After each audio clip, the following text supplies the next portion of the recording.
tip of the cap to Jim Host, a well-deserved Lifetime Achievement Award.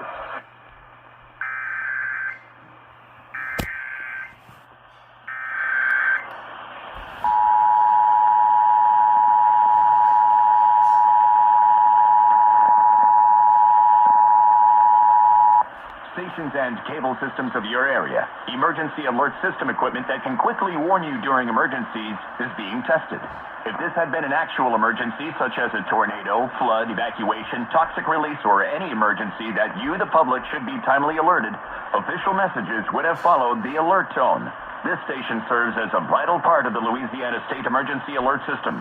This concludes this test of the Emergency Alert System.